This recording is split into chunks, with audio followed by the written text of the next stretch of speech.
Objek pengetahuan. Nah, kalau kayak gini-gini kamu nggak perlu mikir dalam-dalam lah. Yang bisa diketahui itu ya fenomena. Kenapa itu disebut fenomena? Ya karena baru di level fenomena. Lawannya fenomena itu kan nomena. Kalau nomena itu barang apa adanya, yang dasi ansi tadi. Tapi yang bisa kamu ketahui itu levelnya adalah fenomena. Alam ya gejalanya. Alamnya sendiri yang kamu susah memahami. Yang kamu kepahami kan gejala alam. External world, dunia di luar kamu. Kemudian masa lalu itu sudah lewat, tapi kan masih bisa kamu pahami. Masa depan kan belum ketemu, tapi kan kamu bisa memahami masa depan. Namanya pengetahuan prediktif. Ada temenmu sama pacarnya nginep di kamar berdua, pulang pagi-pagi, terus muncul pengetahuan di kepalamu, Tenono, sebulan lagi mesti hamil gitu.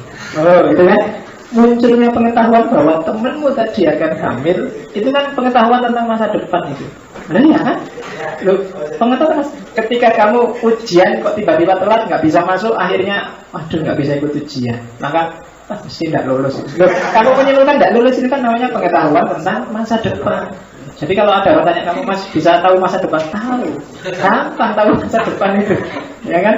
Kalau nggak percaya, kalau bisa tahu masa depan tahu. Contohnya, kalau kamu tak pukul mesti kamu marah. Gak percaya antum solusi. Nah itu pengetahuan tentang masa depan.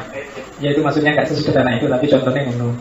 Yang keempat, nilai, values, etika, estetika, religiusitas. Itu objek pengetahuan lah. Kamu sudah ngerti lah, ilmu agama kan sudah tinggi. Etika juga begitu. Begitu kamu masuk hidup dalam dunia sosial, pasti kamu sudah punya pengetahuan tentang nilai. Estetika juga begitu. Pengetahuan tentang keindahan, pengetahuan tentang seni. Estetika kebanyakan mendayagunakan otak kanan. Makanya sekarang orang sibuk mengaktifkan otak kanan itu. Saya tidak perlu dan tidak pernah minat untuk belajar mengaktifkan otak kanan. Tapi pengalaman saya ya, otak kananku ya kerja-kerja aja itu nggak pernah diaktifkan. Atau memang harus diaktifkan, saya nggak tahu. Iya. Saya nggak pernah diperintah atau belajar otak kanan. Katanya otak kanan itu kalau sudah aktif terus bisa baca matanya ditutup, itu pikir hubungannya apa? Berarti yang bisa mengaktifkan otak kanan itu para pesulap. Apa ya memang hanya untuk para pesulap? Otak kanan itu yang bikin saya misterius itu. Kok ujiannya malah ininya ditutup terus bisa baca dengan mata tertutup? Padahal setahu saya ya otak kanan itu kan ranah-ranah bangsane seni, estetika, agama dan kawan-kawan, imajinasi. Sementara yang kiri ngomong eksak-eksak. Tapi sekarang itu harus diaktifkan. Kamu kan nggak perlu mengaktifkan otak kanan, kan sudah punya sense of estetik kan? Suka dangdut, siapa yang suka dangdut di sini? Suka, ya kan kelihatan gitu, suka rock, blues, jazz, ya kan suka nonton TV, nonton film. Tadi tak pamili, kamu baru dengar besok ada nonton film aja, wah semuanya nanti ada film. Itu kan sense of aesthetic. Jadi nggak perlu capek-capek diaktifkan lah, asal kamu tekun aja aktif sendiri kok itu. Ya memang untuk otak kanan kamu cara berpikirnya nggak harus monoton serius. Karena orang yang otak kanannya nggak terlalu aktif biasanya diajak guyon susah, ya kan, diajak nyantai susah. Pokoknya orangnya serius, susah diajak ngomong. Kalau ditanya pokoknya rasional terus jawabannya, nah itu nggak enak. Mau mana mas? Mau ke depan? Dari mana? Dari belakang. Itu kan rasional, cuma nyebeli. Masuk akal dari belakang? Oh ke depan. Oh jalan aja mas. Emangnya mau merangkak? Jawabannya itu mesti nyebeli. Otak kanannya nggak jalan. Ya estetik lah, karena kalau diajak guyon, waktunya orang guyon dia serius, waktunya orang serius dia ketawa-ketawa. Otaknya nggak imbang. Orang ketawa sudah lama selesai, dia baru ketawa belakangan.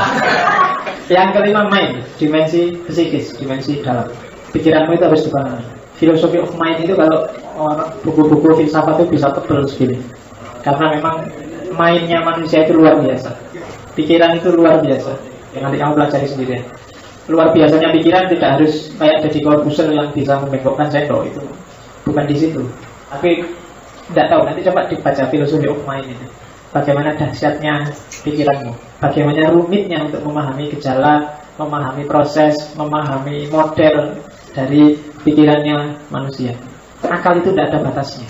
Saya pernah sering ditanya orang, saya sering bilang berpikir itu bebas, tapi kan terus dia bilang, tapi kan manusia terbatas Pak, ada batasnya. Iya, ada batasnya, cuma batasnya itu tidak pasti dalam arti berpikir itu mungkin sekali waktu kita mentok, ini batasnya sudah, tapi besok ada fakta baru, maka yang semula batas bisa meluas. Itulah berpikir. Jadi kalau kamu bilang tapi kan kita terbatas, ya, tapi batasnya tidak mati, batasnya itu selalu berkembang. Dulu orang gimana ya bisa ngirim informasi dengan cepat, dulu pakai burung. ya kan? Burungnya dilepaskan terus nyampe, kurang cepat. Orang aja lebih cepat naik sepeda, naik itu pakai sepeda itu kan. Jadi dari batas yang itu batasnya cuma secepat-cepatnya burung kan cepat, lebih cepat pakai kendaraan, pakai pesawat, pakai itu sudah pakai pesawat lebih cepat. Berkembang lagi batasnya yang semula itu, tapi idenya mentok di situ. Tapi lama-lama ada email, ada SMS, ada. Zaman saya kecil mimpi membayangkan nelpon itu terus bisa ketemu orangnya, terus hello orangnya senyum, kelihatan senyum itu agak nggak masuk akal. Saya lahir tahun 70-an itu, orang kampung itu lihat TV itu masih bingung, itu orangnya di sebelah mana ya? Masih belum muncul ide bahwa itu cuma gambar, gelombang yang ditransfer terus jadi gambar, ya kan? Mesti nyari itu ada orangnya di dalam, ada mesti gitu. Main, coba. Dan main itu saya selalu bilang main itu habit. Pikiranmu itu intinya adalah pembiasaan. Kamu biasakan dia kayak gimana, dia akan seperti itu, dan nanti seperti itu juga wajahmu, kayak hidup. Itu main. Kalau kamu biasakan diisi yang negatif-negatif, dia akan jadi negatif, dan pola hidupmu pasti akan juga negatif. Karena main itu nuntun perilakumu, ucapanmu, sehari-harimu. Kalau kamu isi barang-barang internet yang nggak beres itu, gambar lah, film lah, itu mesti dia akan terbiasa di situ. Dan dia akan kerja seperti itu. Perilakumu juga begitu. Coba yang sering diisi itu, lihat perempuan mesti pikirannya langsung mengarah ke situ. Luar, aduh. Mesti yang dilihat pertama kan bagian yang itu. Kenapa? Karena referensinya ke situ semua. Jadi itu main. Nanti dibahas di epistemologi. Meskipun saya tidak akan ngomong detail tentang filosofi of mind. Kalau memang kamu butuh, nanti kita khususkan ngomong filosofi of mind itu bisa 3-4 kali pertemuan. Sumber pengetahuan, ada otoritas, sense perception, reason, intuition. Otoritas itu siapapun yang kamu percaya. Sense perception itu indrawi, pengetahuan dari mata, dari mulut, dari hidung. Reason itu akal, nggak perlu dijelaskan. Intuisi sudah saya jelaskan minggu lalu, bagaimana mekanisme kerjanya intuisi. Kebanyakan kita pengetahuan itu datang dari yang nomor 1, level kedua dari yang nomor 2, level ketiga, nomor 3, yang terakhir dari intuisi. Kenapa saya sebut otoritas nomor 1? Karena pengetahuan sahmu dalam hidup itu kebanyakan percaya. Entah itu percaya dengan orang yang lebih tua, orang tua, guru, ustadz, buku, siapa aja. Isinya biasanya otoritas yang kamu percaya. Dengan bahasa lain sebenarnya orang, kalau bahasa agama ada namanya taklid. Taklid itu sebenarnya niscaya dalam hidup. Kamu boleh dalam beragama anti taklid, misalnya saya tidak mau taklid.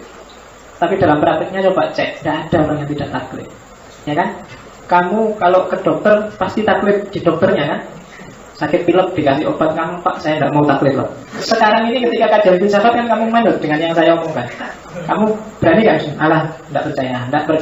Ya coba tidak percaya, tidak apa-apa. Tapi kan mesti kamu percaya, dan itu yang disebut taklid. Jangankan yang dunia human, dunia sains yang eksak itu kan taklid, ya kan? Dulu orang percaya ketika ada klaim bumi itu datar, maka orang sedunia percaya bumi datar, tanpa setiap orang meneliti datar benar apa enggak. Ketika orang bilang bumi itu bulat, kan kamu juga percaya bumi itu bulat. Kamu percaya internet, percaya buku, percaya ustadzmu, gurumu yang ngomong bumi itu bulat. Kamu pernah kok meneliti sendiri apakah bumi bulat benar ya? Jangan-jangan orang-orang itu bohong. Kan enggak, kamu percaya aja. Itu kan namanya taklid. Kalau enggak taklid, ya kamu cek sendiri, kamu lihat sendiri nanti. Apa keluar angkasa dilihat dari luar, oh ternyata buminya bulat beneran. Itu baru namanya ittiba. Ittiba itu manut juga, tapi ngerti dalilnya. Apa yang lebih atas dari ittiba lagi? Pokoknya ngerti dewe lah. Hakul yakin ngerti sendiri, tidak taklid. Nah itu berat. Coba dicek konstruksi pengetahuan yang ada di kepalamu. Saya yakin 90% taklid. Yang paling radikal, misalnya Islam keras, yang harus Al-Quran dan hadis. Ayo kamu cek satu-satu yang dia bilang itu. Tanyaan kalau dia lagi ngapain. Ayo pas gini ini sampean Qurannya mana, hadisnya mana. Mesti deh, ini sudah dibilang ini ustadz saya. Dadanya itu. Ketika ngomong ustadz saya itu berdoa taklid. Dan tidak salah kok kayak gitu, tidak perlu gengsi, manusiawi kok. Itu loh. Karena saya nggak bisa fikih, maka saya percaya pada Imam Syafi'i yang lebih ahli fikih daripada aku. Loh kan gitu, manusiawi. Jadi ngapain kok ikut-ikut Imam Syafi'i, ngecek Quran hadis sendiri loh. Waduh, ulumul Quran saya dapat C. Ngecek Quran juga daripada tersesat tidak karu-karuan aku manut wae sing ahli Quran. Jadi manusiawi, kamu nggak perlu gaya Quran hadis dewi, kamu mata kuliah Al-Quran dapat berapa? Ya kan? Kalau nggak ada di Quran dan hadis, ijtihad sendiri Pak lah. Usul fikih kamu dapat berapa? Dan berapa kitab usul fikih yang kamu baca mau ijtihad sendiri itu loh. Hadis, namanya penelitian hadis itu jelimetnya kayak gimana ya? Masih TH mesti ngerti kan? Ternyata orang-orang yang bilang kembali pada Quran hadis itu bekalnya cuma satu, Al-Quran dan terjemahan Al-Quran. Rata-rata kan biasa. Ya, yang tadi saya bilang Supri Mustafa itu, dia juga Al-Quran. Jadi umat Islam hanya wajib tahu 3 hal: Al-Quran, Sunnah, sama kamus. Itu aja. Ya, karena kalau nggak ada kamus bahasa Arab nggak bisa deh bahasa ngerti Al-Quran sama itu. Jadi cuma 3 itu: Al-Quran, Sunnah, sama kamus. Alat pengetahuan saya tidak perlu jelaskan satu-satu ya. Kemarin sudah ada panca indera, akal, nurani, naluri, intuisi, imajinasi. Daya gunakan 5 itu kamu akan jadi orang sakti. Ya, ini indera ke-6 ada 6. Terus jenis pengetahuan. Berarti kan jenisnya, pengetahuan sesuai jenisnya itu macam-macam. Cara treatmentnya tidak sama, karena modelnya juga sama. Ketika di kepalamu sudah ada banyak akumulasi pengetahuan, ceklah satu-satu ini pengetahuan jenis apa. Yang paling banyak biasanya pengetahuan namanya pengetahuan biasa, ordinary. Biasa sudah, kamu nggak perlu mikir dalam-dalam. Ini sudah jam 8 pagi, perutku rujuk-rujuk ya. Ini kenapa ya ini? Kamu nggak perlu ke perpustakaan nyari referensi, nyari buku. Kamu nggak perlu bikin usul ke panitia. Gimana kita bikin seminar internasional, judulnya kenapa kalau jam 8 pagi perutku rujuk-rujuk? Itu namanya lapar, ya kan? Kamu kan nggak perlu bikin seminar tentang lapar. Itu ordinary knowledge, pengetahuan biasa. Rambutku gatel luar biasa ini kenapa ya? Ya kamu sudah seminggu nggak keramas. Itu ordinary. Tidak perlu kemantep, mentang-mentang saya kan intelek pak. Opo-opo harus di seminar ke, boleh referensi harus gitu. Tidak harus gitu kemantep. Mentang-mentang belajar filsafat, opo-opo mau di filsafati. Filsafat teh anget, filsafat roti bakar. Ordinary knowledge. Jadi kamu sudah paham kok, tambah harus dibahas panjang lebar. Jadi semua orang sudah tahu, sudah ngerti itu, tidak apa-apa. Yang kedua pengetahuan ilmiah. Kalau pengetahuan ilmiah itu gejalanya pasti tetap, cuma untuk memahaminya kamu harus ngerti polanya. Itu biasanya pengetahuan ilmiah. Alatnya ya namanya ya ilmiah. Metode ilmiah, hasilnya adalah ilmu. Fisika, matematika, biologi, itu pengetahuan ilmiah. Biasanya sifatnya eksak, pasti.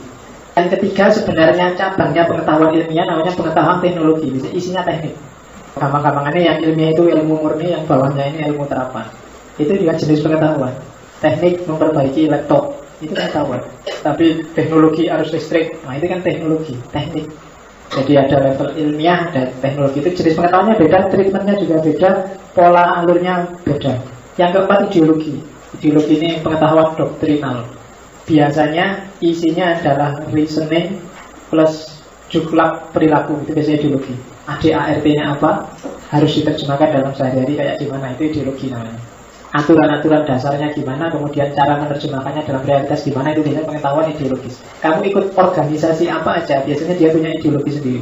Yang ikut organisasi ekstra, intra, atau apapun itu biasanya ada. HMI, PMII, biasanya punya ideologi. Maksudnya dia punya perangkat berpikir dan berperilaku sendiri yang harus diikuti oleh anggota-anggotanya. Itu pengetahuan ideologis. Indonesia punya ideologi namanya Pancasila. Nah itu ideologis. Sifat kebenarannya intersubjektif, itu sebenarnya sifatnya konvensional, kesepakatan bersama. Jadi orang Indonesia dulu sepakat pakai Pancasila. Tidak pasti benar, tapi itu jenis pengetahuan. Dulu disepakati Pancasila, apa nggak bisa diubah? Ya bisa aja, itu kesepakatan kok. Mungkin Indonesia sekarang nggak lah. Ternyata Pancasila tidak terlalu berbau Indonesia. Burung Garuda itu ternyata tidak sangat Indonesia. Yang sangat Indonesia itu komodo. Komodo itu kan Indonesia sekali. Nah, sekarang lambang negaranya ganti gambar komodo misalnya. Enggak apa-apa, itu kesepakatan kok. Filosofinya ya filosofi komodo. Nggak tahu filosofi komodo itu apa. Kalau Pancasila kan enak, filosofinya 17 Agustus 45, sayapnya 17. Sayapnya 17, ekornya 8, 17 Agustus. Pas, burung Garuda. Kalau Amerika kan juga pakai burung Garuda, cuma pakai apa? Elang. Ya, elang itu kan nama dahsyatnya kan Garuda. Sama aja. Cuma Amerika tidak mengkalkulasi sayap sama ekornya. Karena Amerika merdekanya 4 Juli. Kalau merdekanya 4 Juli, kalau pakai kalkulasi itu berarti sayapnya cuma 4, ekornya 7. Susah nggak membayangkan bulu ekor kalau lebih banyak daripada bulu sayap itu. Jadi sama Amerika nggak dihitung. Indonesia yang lumayan, karena merdekanya bulan-bulan 2 berarti sayapnya pas. Untung nggak 1 Januari. Ya. Kalau 1 Januari kan sayapnya 1, terus ekornya 1. Susah itu. Nggak tahu ya, sayapnya 1, ekornya 1 itu burung apa. Ya, saya ngerti kok kamu ketawanya lama itu, karena pikiranmu sudah bisa ditebak. Isinya tidak jauh dari laptop. Oke, yang kelima pengetahuan filosofis. Cirinya kayak kemarin ada berpikir yang radikal dan universal dan mendalam, sistematis. Kemarin sudah saya bilang ciri-ciri pemikiran filosofis. Yang jelas filsafat itu ingin komprehensif, meluas dan juga radikal dan mendalam. Jadi Luas dan dalam, itu maunya filsafat. Luas itu berarti semua variabel yang berhubungan ikut. Mendalam itu berarti inti dan hakikatnya ketemu. Itu pemikiran filosofis. Jadi tidak parsial melihat realitas dan tidak dangkal. Itu maunya filosof. Jadi di TV sekarang kan banyak orang yang cara berpikirnya artifisial, dangkal, tidak komprehensif. Membela kelompoknya aja itu namanya tidak komprehensif. Hanya melihat tampilannya aja itu namanya dangkal. Karena kadang-kadang di balik tampilan ada makna yang lebih dalam. Nah itu filosofis. Yang terakhir yang lebih abstrak lagi, lebih jelimet lagi adalah pemikiran level mistik atau agama. Ini lebih rumit. Kalau filosof, filsafat itu parameter-parameternya jelas. Logika itu kan tegas. Tapi kalau mistik, agama tidak bisa. Yang subur bilang saya begini karena ada bisikan dari, itu kan membuktikannya susah. Yang bisikin siapa, yang siapa juga susah. Jadi mistik agama itu lebih susah dijangkau. Karena itu banyak yang bilang agama itu wilayah kepercayaan. Jadi bukan masuk akal atau tidak masuk akal, nanti kamu percaya atau tidak percaya. Kalau nggak percaya tinggal aja, kalau percaya ya ikuti. Itu kebanyakan agama. Mistik kan juga begitu. Maka debatnya yang subur sama Adi bin Samud itu nggak ada jeluntrungannya karena beda jalur. Yang satu pinginnya pakai agama, yang satu pakai nalar mistik. Dua-duanya sebenarnya wilayah abstrak dan beda jalur. Sehingga nggak karu-karuan. Kita kan maunya menjudge-nya pakai rasio dan nggak nyambung sudah. Ditambah lagi pakai hukum. Dua-duanya lapor polisi dan saya yakin polisi itu bingung gitu. Ya kan, kalau Adi bin Samud dilaporkan, yang subur dilaporkan, itu polisi ini mesti bingung. Saya disantet oleh yang subur, itu mesti membuktikan bahwa itu santet, kan susah juga. Meskipun Indonesia sekarang bikin undang-undang santet, nah itu ya susah. Misalnya kamu tak ancam, kamu kok nyalain aku, awas kapan-kapan ketemu tak sikat kamu. Besok kamu sakit, padahal mungkin sakitmu gara-gara masuk angin atau apa. Wah, disantet ini. Terus kamu bisa ke polisi kan, kemarin dia ngancam saya, sekarang saya flu, berarti dia nyandet saya itu. Ini kan terus apa ya gitu? Apa terus polisi mau bikin kalau teroris kan densus, mungkin santet dia bikin detasemen khusus bagian santet. Isinya para pemburu hantu, bangsa gitu-gitu nanti bagian ngecek apa yang mau gitu. Dan memang parameternya susah. Jadi perhatikan level pengetahuan ini ya. Karena ini berguna. Banyak orang diskusi dan tidak karu-karuan diskusinya karena level pengetahuannya campur. Kamu mau ngomong level hukum atau level etika? Kalau hukum itu tegas dan pasti, kalau etika itu pertimbangan nurani orang, itu filosofis. Kalau mau ngomong ideologis atau ilmiah? Kalau ilmiah, ya pikiranmu harus mau diuji, dikritisi sesuai parameter-parameter ilmiah. Tapi kalau ideologis, ya tinggal dicari relevansinya dengan ideologi. Cuma itu aja. Cuma kadang-kadang orang nggak bisa membedakan ini, terus diskusi nggak selesai. Jenis pengetahuan, ada biasa, ilmiah, teknologis, filosofis, dan macam-macam. Ini proses lahirnya pengetahuan. Ini baru pengantar aja. Jadi hari ini target saya adalah kalian ngerti, oh itu besok yang akan kita bahas, isu-isunya. Jadi lahirnya pengetahuan ada model non-ilmiah, ada model ilmiah. Kita di kampus terbiasa menganggap bahwa yang benar itu selalu yang ilmiah. Dalam kenyataan sehari tidak selalu yang benar. Apalagi kalau saya pakai istilah bukan yang benar, yang bermanfaat tidak selalu yang ilmiah. Makanya nanti ada filosof namanya Karl Popper yang bilang bahwa banyak hal yang secara ilmiah dia meaningless, tidak bermakna, tapi fungsional dalam hidup. Seperti agama itu kan, dia meaningless. Kalau masuk ke dunia ilmiah itu dia meaningless, nggak bisa diukur secara eksak parameternya, tapi fungsional. Gara-gara ada agama kan hidup kita jadi tertib, jadi nyaman, jadi tentram, jadi damai. Itu kan fungsional, meskipun dia tidak bisa diukur secara ilmiah. Itu katanya Karl Popper. Yang non ilmiah apa aja? Yang pertama jelas yang tidak ilmiah itu penemuan kebenaran secara kebetulan. Ya kan? Ini bahasa Indonesia itu kan luar biasa. Ada kebenaran, ada kebetulan. Di Jawa saya tidak tahu. Kebenaran itu kebetulan ya? Iya, kalau di Jawa kebenaran itu kebetulan. Jadi kode, kalau benar ya benar. Tapi di Jawa ada benar, ada benar, saya bilang dulu. Itu lebih rumit konsepnya. Kalau benar itu pas kalkulasinya, kalau benar itu tidak, lebih luas daripada benar. Benar itu kalau bobotmu 80 kilo, kemudian saya ngomong kamu gemuk sekali, itu benar. Tapi kalau terus kamu tak panggil gendut, itu tidak benar. Mungkin dia tersinggung gara-gara tak panggil gendut, tidak pas. Kalau ada temanmu cuek, hitam, rambutnya keriting, kemudian kalau ngomong nyebeli, itu kan ketika kamu bilang hitam, keriting, sini, nah itu manggil kan dia. Kamu bener loh, kalau kamu kok sama temennya kok gitu. Loh, saya ngomong kebenaran ini. Nah, itu Kamu bisa tawuran gara-gara itu kan. Kebenaran, kan dia memang kritik. Tak panggil kritik kok marah, berarti kamu tidak setuju dengan kebenaran itu harus ditegakkan. Tidak pas itu. Namanya kalau orang Jawa menyebutnya tidak benar. Kalau bahasa filsafat tidak wisdom. Sokrates itu tidak pernah nyalain orang. Jadi dia selalu wisdom. Ada cerita bagus dari Sokrates, tidak apa-apa. Cerita mungkin bagi teman-teman dia nggak suka dengan gosip. Namanya triple filter. Jadi lapisan 3. Jadi kalau ada temanmu mau ngomong gosip, dia harus kamu uji dulu dengan namanya triple filter. Jadi suatu ketika ada temannya Sokrates datang ke dia. Jadi dia datang ke temannya, terus dia ngobrol, Sokrates, saya mau cerita sesuatu nih, ada gosip menarik tentang murid-muridmu kan. Sokrates punya banyak murid. Terus Sokrates bilang, sebentar, sebelum kamu cerita tentang muridku, jawab dulu 3 pertanyaanku. Yang pertama, apa yang kamu omongkan itu sudah pasti benar? Jawabnya dia, ya enggak tahu saya pastinya. Ini kan cuma gosip. Ya, dipastikan juga susah. Ya wes, berarti tidak pasti benar. Yang kedua, apa yang mau kamu omongkan ini tentang hal-hal yang bagus? Ya, enggak lah. Gosip itu kan mana ada. Gosip itu biasanya tentang hal-hal yang jelek. Ya wes. Pertanyaan ketiga, apa yang mau kamu omongkan ini ada gunanya buatku? Enggak tahu saya. Ya omong cuma gosip loh. Ada gunanya apa enggak ya enggak ngerti. Nah, terus maka Sokrates berarti kesimpulannya, kamu mau ngomong sesuatu yang tidak pasti benar, tidak baik, dan tidak pasti berguna buat aku. Makanya daripada kamu capek-capek ngomong yang lain aja. Itu strategi untuk menghindari gosip. Itu namanya triple filter dari Sokrates. Nah, jadi disaring. Jadi strategi dari Pak Yai nyuruh kamu wala yastab ba'dukum ba'dun. Nah, ada tekniknya ngambil dari filsafat. Agama biar teorinya. Oke, kebetulan jelas bukan kebenaran. Kenapa? Ya karena tidak bisa diulang. Saya waktu pakai HP ini, kok banyak cewek-cewek mendekat ya? Nah, kan nggak bisa. Kamu menyimpulkan berarti HP ini berhubungan dengan banyak cewek, besok tak bawa lagi. Nggak bisa, kamu nggak berani menyimpulkan itu. Kenapa? Karena kamu tahu itu cuma kebetulan. Kalau dekat kamu, hatiku kok tentram ya. Kalau pacarmu bilang gitu, dicari itu kebenaran atau kebetulan. Kalau kebetulan itu kadang-kadang nggak gitu. Kalau kebenaran selalu begitu. Tapi kalau kebetulan ya kadang jengkel juga, kadang marah. Tapi enggak, itu berarti kebetulan aja. Karena pas lagi seneng kamu tentram dekat dia. Kalau ditagih traktir baru aduh. Jadi kebenaran bukan itu non ilmiah. Tapi ada kalanya kebetulan itu pas.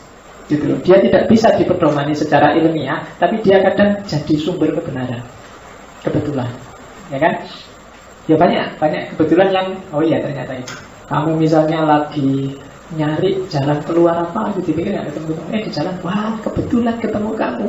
Sejak tadi saya mikir kemana saya harus utang ini, kebetulan kan? Tapi itu benar kamu ketemu dia, akhirnya kamu dapat utang, kan jadinya kebenaran. Jadi kebetulan itu sumber kebenaran, cuma dia non ilmiah. Disebut non ilmiah karena ketika dia non ilmiah maka sifatnya tidak universal, tidak berulang dan tidak prediktif, tidak bisa dipakai untuk memprediksi masa depan. Tapi ada kalanya dia juga benar, tapi tidak ilmiah. Yang kedua, akal-akalan, a priori. Jadi tidak melihat realitas, pokoknya diolah sendiri pakai pikirannya.